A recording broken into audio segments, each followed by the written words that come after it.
سلام، به چنل سوپیکس گیم خوش اومدید.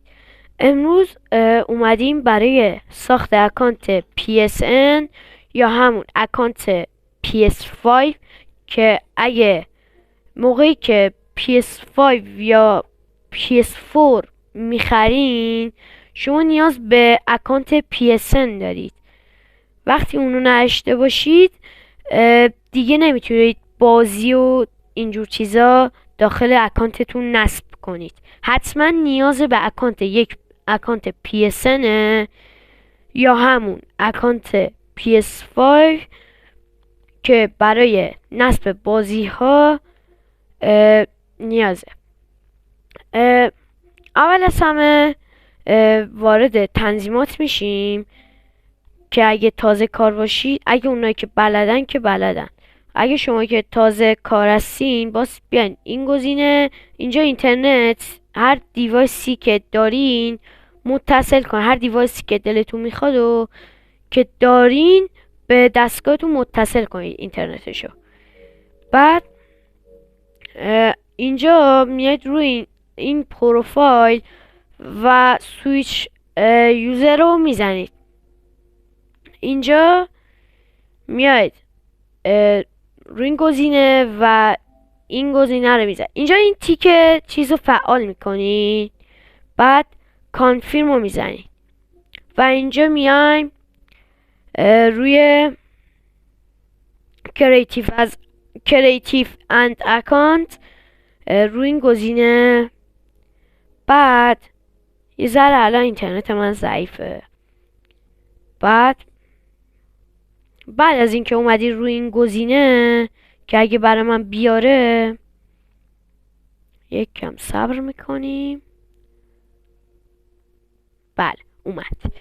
اگه بیاین این قسمت شما این دوتا گزینه رو میبینین. حالا شاید برای شما با یه سری از چیزهای دیگه بالا بیاد اولش، حالا برای من که این شکلی بالا میاد.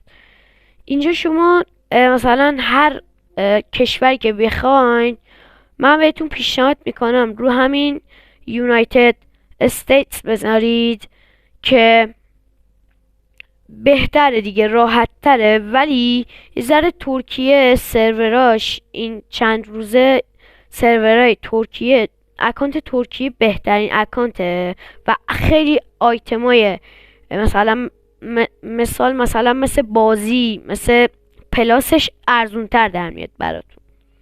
ولی سرورای ترکیه گفله فعلا که آموزشش هم میذارم. فعلا روی همین یونایتد استیت میزنید. بعد اینجا هم همین زبانه، اینجا زبانه، میگه زبان خود رو انتخاب کنید. کلا یه گزینه است، همون یونایتد، همون انگلیسیه، انگلیش. بعد اینجا نکست رو میزنید. اینجا مثلا میگه ماه تولد خودتون اینا رو وارد کنید که اینجا مثلا یه عددی انتخاب کنید که مثلا من انتخاب میکنم 8. مثلا یه عددی انتخاب کنید که بعدا مثلا یادتون بمونه، که دوباره من هم اینجا چیز میکنم 8 و اینجا 2000. سعی کنید اینجا رو میبینید، سعی کنید اینجا چیز باشه، سنتون رو بزنید بیشتر از 18 سال. بعد اینجا نکست رو میزنیم. بعد میایم صبر کنید، اینجا یه ذره صبر میکنیم. میایم اینجا میگه مثلا ایمیل خودتون رو وارد کنید، که مثلا شما میرید یه ایمیلی میسازین، بعد میاید اینجا وارد میکنید. بعد سعی کنید یه ایمیلی باشه که قبلا استفاده نکرده باشید. اگه قبلا استفاده کرده باشید مثلا بهتون ارور میده. مثلا حالا هر چیزی مثلا دلتون بخواد. مثلا اینجا قسمت پسورده، شما باید یه پسورد انتخاب کنید که یادتون بمونه. سعی کنید یه پسوردی باشه که نه زیاد سخت باشه نه زیاد آسون.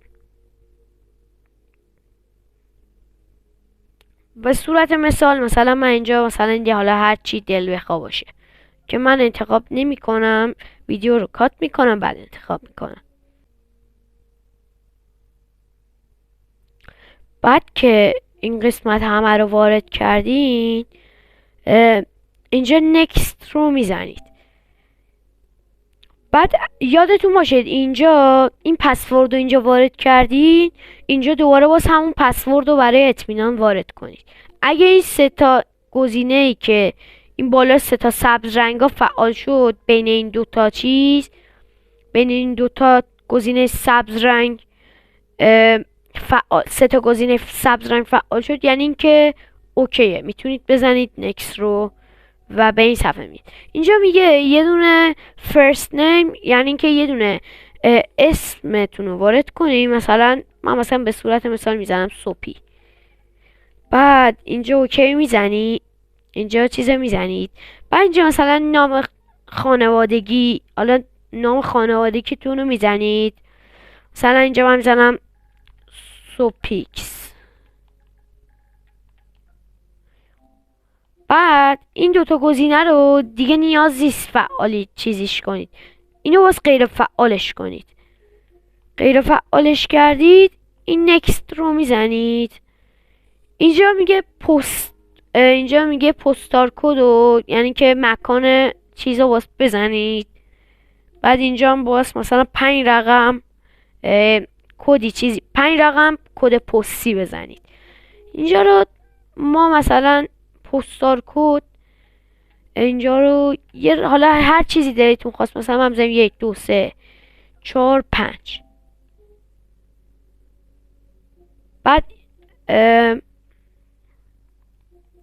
اینو زدم، مثلا این اومد این کشور. بعد اینجا نکست رو میزنیم. اینجا که نکست رو زدیم، اینجا چند تا براتون پروفایل میاره، عکس پروفایل میاره. شما هر کدوم که دلخواهتون بود میتونید انتخاب کنید. بعد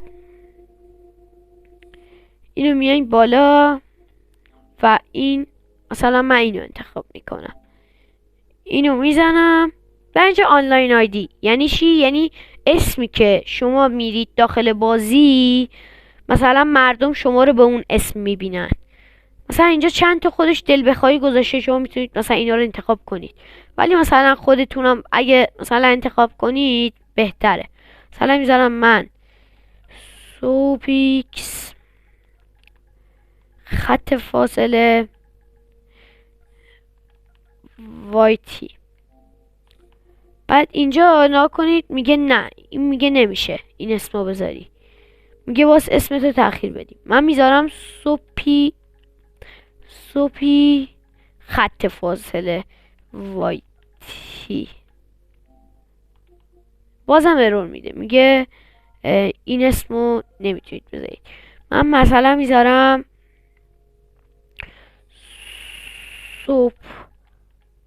صبحان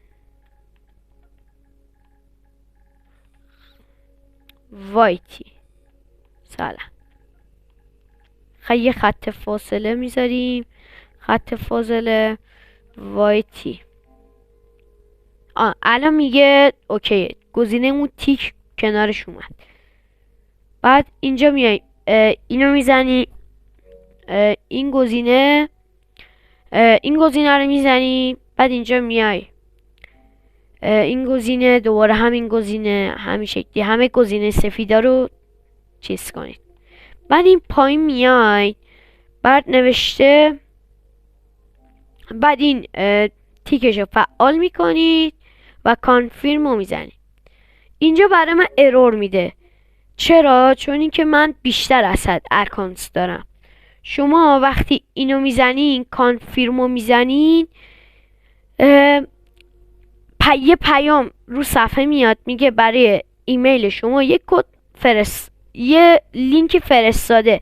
اون لینک رو باید بزنی رو اون لینک، فقط اوکی بدی به اون لینک. یعنی که بزنی رو اون لینک بره داخل مثلا اون سایتی چیزی، بره داخل اون سایتی چیزی. اینجا پلیستیشن اینجا میفهمه که مثلا شما اونو تیکشو قبول کردید، گزینه‌شو قبول کردید و اکانت شما ساخته میشه. همین کاری اصلا خیلی ساده است. نیازی به مثلا پول و اینجور چیزا نیست. من خودم دیدم که خیلی از گیمر کارای بیرونی هزینه 100 الی 50 الی 100 هزار تومان پول میگیرن برای ساختن یک اکانت، ولی خیلی ساده است. من خیلی اکانت اینجوری ساختم، به خاطر همین ارور میده که شما اکانتتون خیلی بیشتر از چندین تا اکانت داری. مرسی که تا اینجای ویدیو با من همراه بودی. گود بای.